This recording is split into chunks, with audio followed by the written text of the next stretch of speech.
রাজধানীতে দৌরাত্ম্য বেড়েছে মাদকাসক্ত পেশাদার এবং সিজনাল অপরাধীর। পেশাদারদের সাথে যোগ দিচ্ছে নিষিদ্ধ সংগঠন ছাত্রলীগ, যুবলীগের বিভিন্ন স্তরের নেতাকর্মী ও বেকার যুবকরা। অপরাধে জড়িতদের জবানিতে বিস্তারিত জানাচ্ছেন আলী আহমেদ, ক্যামেরায় ছিলেন আব্দুর রাজ্জাক। সন্ধ্যার পরই ভর করে আতঙ্ক। শুধু মোহাম্মদপুর নয়, তথ্য বলছে রাজধানীতে ছিনতাইকারীদের ৩৪২টি স্পট রয়েছে, যার মধ্যে ৫৬টি রেড জোন। এসব স্থানে সক্রিয় হাজারেরও বেশি ছিনতাইকারী। চাদুরদণ্ডার ভিতরে মনে করেন ব্যাপক ছিনতাইকারীর আক্রা। যে অবস্থা দেখতেছে, যারা চলাফেরা খুবই কষ্টকর হয়ে যেতেছে। অপরাধের সব স্তরেই জড়িয়ে আছে কিশোর গ্যাং। রাজধানীতে কিশোর গ্যাংয়ের সংখ্যা ৭৮টি। এদের নিয়ন্ত্রণ করে গডফাদাররা। আগের মতো ওরকম পুলিশকে ভয় পাচ্ছে না মানুষ।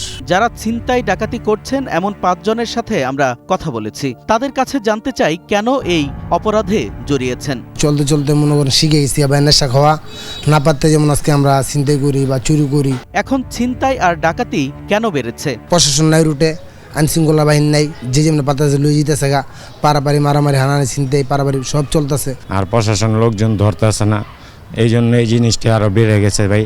রাজনৈতিক কোনো মদত আছে কিনা? বর্তমানে ছাত্রলীগ, যুবলীগ ওরা তো পলাতক থেকে মনে করেন যে লুকায় লুকায় থেকে নির্দেশ করে গ্রুপ বাইদা তোমরা ছিনতাই করো, চুরি করো।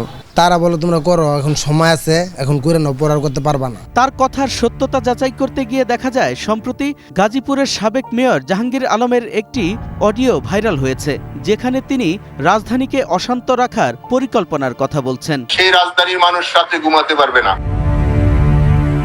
নিষিদ্ধ সংগঠন ছাত্রলীগের একজন নেতার কথায় জাহাঙ্গীরের কথার সত্যতা পাওয়া যায়। আমরাই চাচ্ছি যে কিছু কিছু ভিডিও ভাইরাল হোক, বা আমরাই ভাইরাল করতে চাচ্ছি। আমরা এইগুলো এই জন্য প্রকাশও করছি, যে নারীদের সাথেও করছি, আমরা ওপেনলি ছিনতাই মিনতাই এগুলো আর কি করাচ্ছি বা করছি।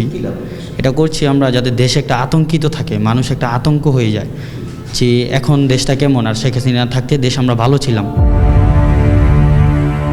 অপরাধ নিয়ন্ত্রণে নিতে হবে সমন্বিত পদক্ষেপ। নতুন করে একটা অপরাধী শ্রেণী তৈরি করে আইনশৃঙ্খলা পরিস্থিতির কাজে বাধা সৃষ্টি করা বা আইনশৃঙ্খলা পরিস্থিতি স্বাভাবিক হওয়ার প্রশ্নে নানা ধরনের প্রতিবন্ধকতা সৃষ্টি করে, তাহলে সেটিও খতিয়ে দেখে দ্রুত ব্যবস্থা গ্রহণ করা প্রয়োজন।